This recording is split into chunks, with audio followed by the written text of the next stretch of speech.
భద్రతా ఏర్పాట్లకు వచ్చేసరికి 2500 మంది పోలీస్ భద్రతా సిబ్బంది ఇక్కడ ఉన్నారు. మనం ఇక్కడ క్యూ లైన్ లో మరింత మంది భక్తులతో మాట్లాడే ప్రయత్నం చేద్దాము. అమ్మ నమస్తే. సో ఎట్లా ఉన్నాయి ఏర్పాట్లు? క్యూ లైన్ లో ఎంతసేపు అయింది మీరు నుంచోబట్టి? మేమా గంట అవుతుందమ్మా.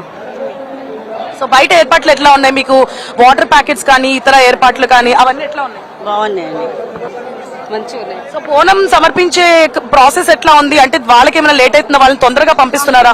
తొందరగా పంపిస్తారు. అంటే సాధారణంగా దర్శనం చేసుకునే వాళ్ళు లేట్ అయినా వాళ్ళని ముందు పంపిస్తున్నారు. సో ఓకే, ఒకసారి బోనం ఎత్తిన వాళ్ళతో ఎవరితోనైనా మాట్లాడే ప్రయత్నం చేద్దాము. సో అమ్మా నమస్తే. నమస్తే అమ్మా. సో ఎంతసేపు అయింది లైన్ లో నుంచి? జస్ట్ ఒక 10 minutes అంతే. ఓకే, సో బోనం తీసుకొస్తున్నారు కాబట్టి తొందరగా లోపలికి పంపిస్తున్నారా? ఎట్లా ఉన్నాయి ఏర్పాట్లు? స్పెషల్ లైన్ ఉంది. స్పెషల్ లైన్ ఉంది బోనం వాళ్ళకి. సో ఏర్పాట్లు ఎలా కొనసాగుతున్నాయి? మీరు ఎప్పటి నుంచి వస్తున్నారా బోనం? ఈ సంవత్సరానికి 30 years. ఓకే, సో ఈ సంవత్సరం ఎట్లా ఉన్నాయి ఏర్పాట్లు? ఎందుకంటే తొలిసారిగా ఒక లేడీ చేతుల మీదుగా, ఒక మహిళా ఉన్నతాధికారి చేతుల మీదుగా ఏర్పాట్లన్నీ కొనసాగుతున్నాయి. సో మహిళలుగా మన పండుగ ఇది. సో ఏర్పాట్లు ఎలా కొనసాగుతున్నాయి? చాలా బాగున్నాయండి, ఏర్పాట్లు అయితే చాలా బాగున్నాయి. సో ఇంకా అంటే బోనం వాళ్ళకి ముందు లైన్ క్లియర్ చేస్తున్నారు, సాధారణ భక్తులకు కొంచెం ఇబ్బంది ఉన్నట్టున్నారు. అట్లాంటివి ఏమైనా మీరు చూసారా? అంటే బోనం లైన్ అయితే స్పెషల్ లైన్ ఉంది. అంటే ఎక్కడ కూడా ఆగనిస్తలేరు, వెంటనే పంపిస్తున్నారు.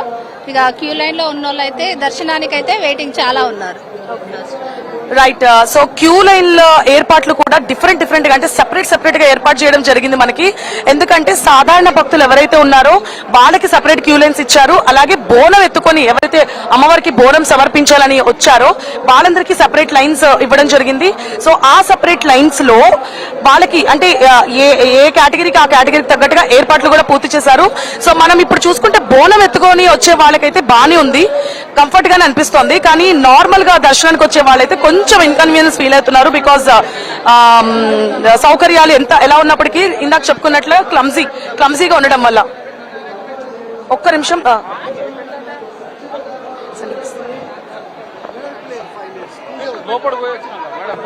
సో ఇప్పుడే ఎమ్మెల్యే తలసాని శ్రీనివాస్ యాదవ్ దర్శనానికి వచ్చారు. సో వాళ్ళతో మాట్లాడే ప్రయత్నం చేద్దాం.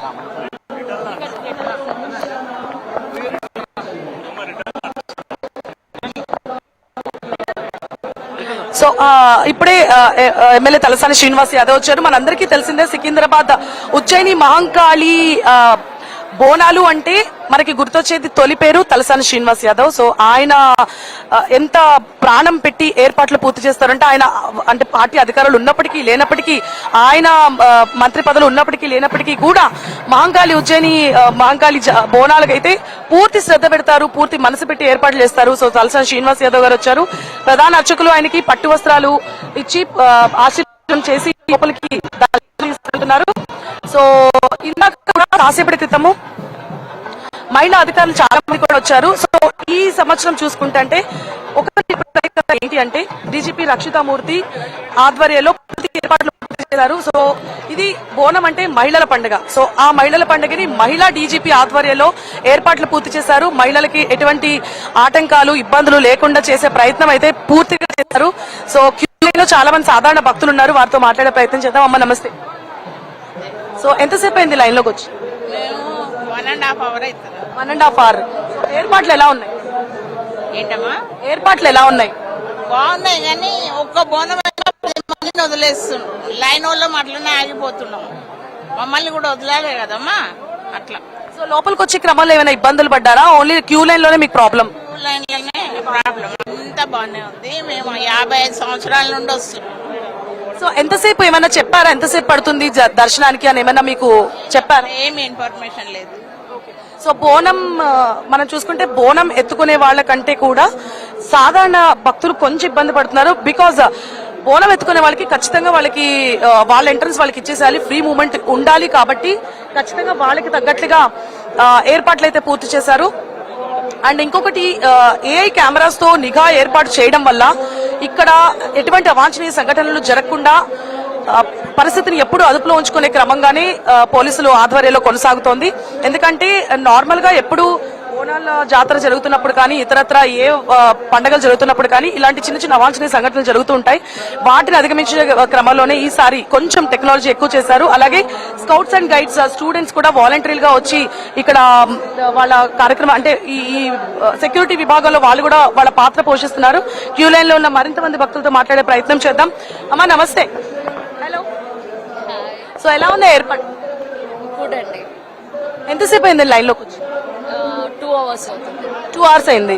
సో లోపలికి వచ్చే ప్రాసెస్ లో ఏమైనా ఇబ్బందులు ఫేస్ చేశారు? అంటే మామూలుగా రష్ ఉంటది కదండి, అదొకటి ఫేస్ చేసాము. మిగతా అన్ని అంటే ఇన్ జనరల్ గా వచ్చే ప్రాబ్లమే. ఎస్ అండి. ఓకే, వాటర్ ఫెసిలిటీ అలాంటివి ఏమైనా చూసారు? ఎలా ఉన్నాయి ఆ ఏర్పాట్లు? ఐ డోంట్ నో అండి. రైట్. సో మనం మాట్లాడడం బట్టి చూస్తే బోనం వాళ్ళకంటే కూడా సాధారణ భక్తులకు కొంచెం ఇబ్బందులు ఎదుర్కొన్నారు. అండ్ ఇప్పుడు సో అంటే టైం గడుస్తున్నది కూడా ఇంకా ఎక్కువ వచ్చి బోనాలు సమర్పించే అవకాశాలు ఎక్కువగా ఉంటాయి.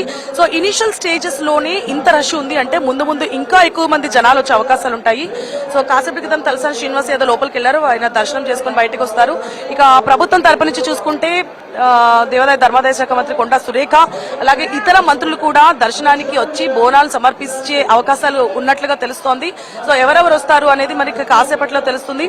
ప్రస్తుతం అయితే ఇక్కడ మనం చూసుకున్న ఏర్పాట్ల ప్రకారం అంటే 2500 మంది పోలీస్ సిబ్బంది పూర్తిగా సరౌండ్ చేసి పూర్తిగా భద్రతా ఏర్పాట్లు చేస్తున్నారు. దాంతో పాటు మహంకాళి ఉజ్జయిని బోనాలతో పాటు సికింద్రాబాద్ అరౌండ్ సరౌండింగ్స్ లో ఉన్న చాలా చిన్న చిన్న టెంపుల్స్ లో కూడా ఈ రోజు బోనాలు జరుగుతున్నాయి. సో ఆ ప్రాసెస్ లో మనకి ఆంక్షలు కూడా చాలా వరకు విధించారు. ఈ రోజంతా కూడా ట్రాఫిక్ ఆంక్షలు కొనసాగుతాయి. అలాగే రేపు రంగానికి సంబంధించి కూడా ఏర్పాట్లు పూర్తి చేసినట్లుగా చెప్తున్నారు అధికారులు. అనిల్. Thank you.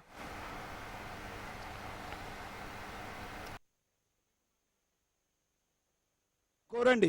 మనం అద్భుతమైనటువంటి ఈ సంవత్సరంలో ఎలాంటి కోరికలు కోరుతున్నాము, మంచి శ్రద్ధగా ఒక మంచి సంకల్పం తీసుకోండి, ఒక ప్రతిజ్ఞ తీసుకోండి, మనస్సులో వ్రతం తీసుకోండి.